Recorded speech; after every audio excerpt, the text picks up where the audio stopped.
Bechukotai, la Torah nous promet toutes les récompenses. Bechukotai teilechu, tout ce que la Torah parle des psukim tellement beaux, de Aleph à Tav, depuis Aleph de Bechukotai jusqu'à Tav, comme Miut, des récompenses. Vous aurez la Torah, la paix, la santé, la prospérité, la puissance, le shalom, la tranquillité. Tout Akadosh Baruch nous promet. Faites ma Torah. Écoute, travaillez. J'ai dit, faites la Torah. J'ai dit, Amélim, la Torah. Travaillez le limo, travaillez. Là, ça dépend que de ça. Amélim, la Torah, c'est pas seulement pour lire. Amélim, répéter, savoir et reprendre et conclure et comparer, et après arriver à des conclusions et les garder claires dans sa tête. Tout ça, c'est le travail. Tu Amélim, la Torah. Mais là, si vous faites ça, vous aurez toutes les brachot. Natati shalom ba'aretz, ushravten men machem, la tranquillité, la sécurité. Ishbati chaya Abraham inaret, il n'y aura plus de djukim. Fechev tavor be'atzrem, il n'y aura plus de terroristes. Faniti alchem, freti etrem, virbetrem, je vais vous multiplier, je vous akimote brisé, j'aurai une alliance avec vous. Vachaltem yashan noshan, vous aurez des réserves dans votre grenier, Yachem Chadash Tosiou, Tati Mishkani Betorochem, vous aurez un Beth Amikdash, Akol Yesh Akol. Sauf une chose, sur laquelle le Kli Yakar, il cite le Abarbanel, il cite quoi? Qu'est-ce qui n'est pas marqué? Le Olam Haba. On aurait dû marquer, Imberugot Aïtelech, vous aurez le Gan Eden. Pas un mot de Gan Eden dans toute la Torah. On te donne des récompenses tout à fait matérielles et comment on appelle ça? Superficiel et éphémère, mais le Hémet, si on demande à un barreau pourquoi tu l'aimes, pour le Olam Haba, je vais pouvoir arriver à soi en haut avec toute la yeshiva chez le Mala. Je vais dire, Kirvat Elokim Lito, vous regardez le premier chapitre de Messias Yesharim, Adam lo nivra ila nitaneg al Hashem, Aslama zeo katuv. Où est passé le Olam Haba dans la Torah? Pourquoi on ne le cite pas? Alors, le Kli Yakar, il fait un kitsour du Abarbanel, il donne 7 réponses. Et vous êtes tous cordialement invités à regarder. Je ne vais pas vous dire les 7 réponses, c'est chacune, Bifne Hatzma, chacune est suffisamment forte pour répondre à la question, mais mettre chacune une réponse tout à fait suffisante. Je vais prendre la DH Lichit d'abord, troisième. D'abord, il amène le Rambam, après il a mis Ibn Ezra, et la troisième, c'est la Teroutz du Chovot Al-Vavot, Rabbeinu Bechaye Azaken. Kol ha-Yehudim sheba-Torah hem le mala min ha-teva. She'en ze davar tivi she'yardu gshamim bizman she'osim mitzvot, she'yikale ha-geshem she'en osim zot shel makom. Toutes les promesses qu'Akadosh Baruch nous donne, ce sont des choses miracles. Vous faites, comme on dit dans le chemin, vous faites la Torah et la mitzvot, il y aura de la pluie, il y aura de quoi manger pour vous, pour vos animaux. Et si il y a le contraire, c'est marqué, or ça c'est des choses qui n'ont pas d'explication physique, météorologique, naturelle. Akadosh Baruch intervient personnellement dans la marche des choses. On appelle ça un miracle. Il y a des miracles qui sont le Tova pour sauver quelqu'un, il y a des miracles qui sont au contraire pour punir. Mais ce sont des miracles. Miracle veut dire tu vois la main d'Hachem.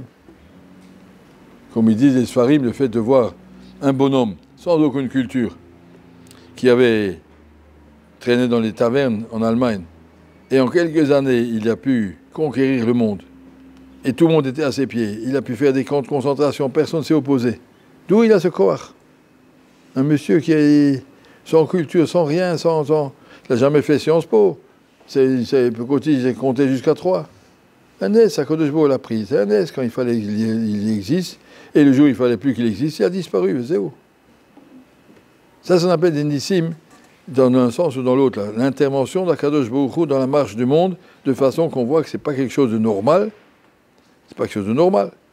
Et que vous ayez la pluie et la paix et l'abondance, si vous faites la Torah et que vous êtes Amélim, Torah, que tout le monde se met à l'Ernen, je ne vois pas le rapport. Ça veut dire que Akadosh Baruch dit, je vous montre que je suis là Mais de parler du Olam Haba de Rabbeinu Bechaye, c'est pas la peine d'en parler, mais c'est évident. Où tu veux qu'elle aille la Neshama quand un homme, il a terminé sa vie? De là où elle vient, d'où elle est arrivée. Elle est arrivée quelque part, elle repart là-bas. Et qu'est-ce qu'elle a là-bas? Il y a marqué, si quelqu'un fait des avérots, chayav karet.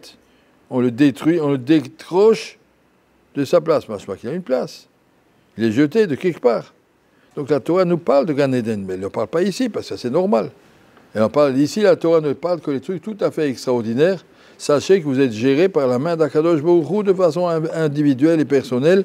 Et donc, il y aura Sachar Vaonesh Betsura Nissit, miraculeusement, ça veut dire la présence de la main d'Hachem dans la marche du pays. Ça, c'est quelque chose de spécial. Mais qu'un homme, où ils sont allés Abraham, Isaac et Jacob après leur mort.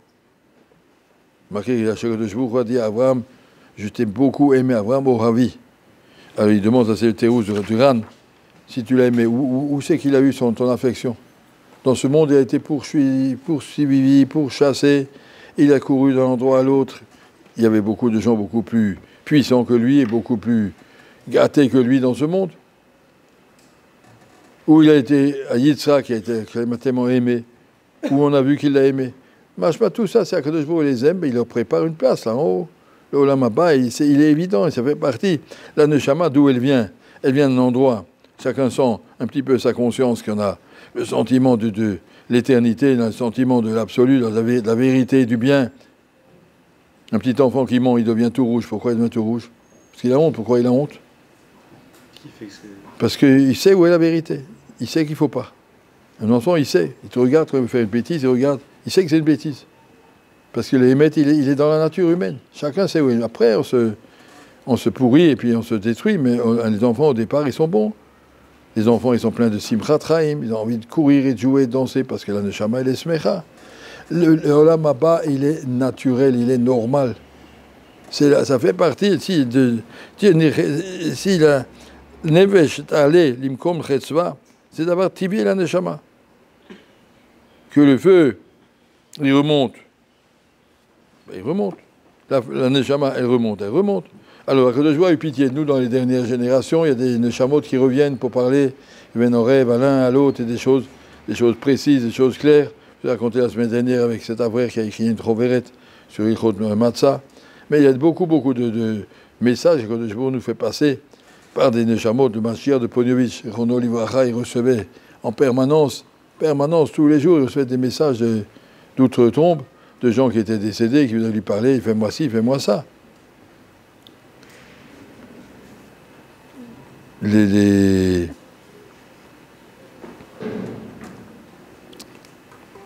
Que l'Olam Haba existe, c'est normal, et la Torah n'a cité ici que des choses tout à fait spéciales.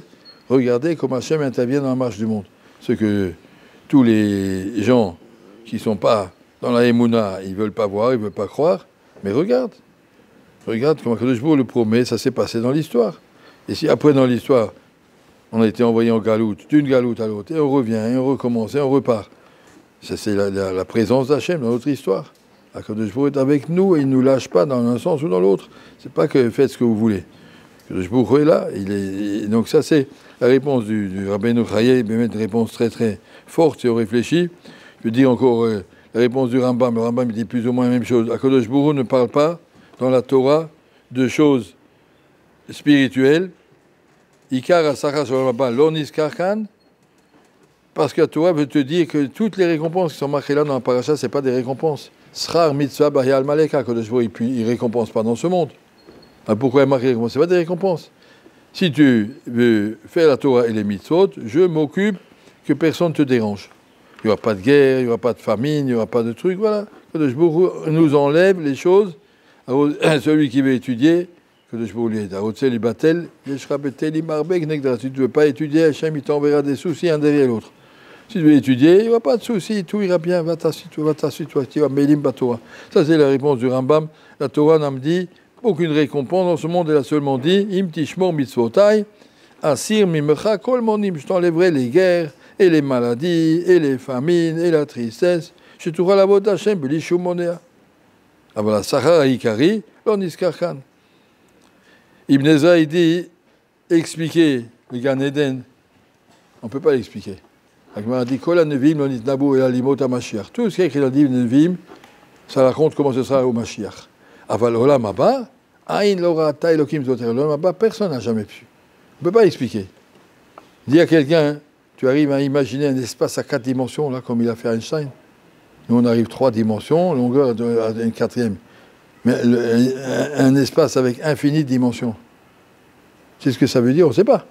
Olam Haba, c'est quelque chose que tu ne peux pas comprendre. Tu vis dans un monde matériel, avec une tête matérielle, et l'infini, tu n'as aucune shaykhut.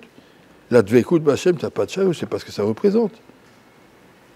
Prends un aquarium, prends les poissons, allume-leur devant la télé quand il y a la finale de la coupe. Tu dis, regardez les poissons, ils ne peuvent pas comprendre. Mais c'est la finale de la coupe, regarde. Et le poisson, c'est un poisson. Nous, on est des poissons par rapport au Olam Haba. Qu'est-ce qu'on t'explique? T'expliquer au Olam Haba, on ne peut pas. On n'a pas les kélim pour le comprendre. On n'a pas du tout. On est construit dans un monde matériel à 3 dimensions. On ne peut pas comprendre l'infini. Dit vrai, Olam Haba, la vinechad mini elef qui a beaucoup. La Torah dit, je ne vais pas parler de Olam Haba. Les gens vont dire, c'est quoi? Regardez ce que les goïms ont fait avec l'Olam Haba. Celui-là, il croit que l'Olam Haba, il aura plein de znout. Celui-là, il croit qu'il aura plein de ta'avot. C'est pas ça l'Olam Haba. C'est l'Olam Haba des chats, des vaches. Oui, ça n'a rien à voir. Parce que la Torah veut parler vraiment, il vaut mieux pas en parler que de dire des choses que personne ne peut comprendre. Alors, on a le site Beremes, Chayav Karet, celui-là qui fait des gros d'avérotes, on dit celui-là, il s'est jeté de l'Olam Haba. Et c'est marqué. Mais qu'est-ce que c'est l'Olam Haba? On ne peut pas le décrire. Voilà, il y a encore d'autres réponses. Vous trouvez ça au début du parachat de Bechukotai dans le Kli Yakar.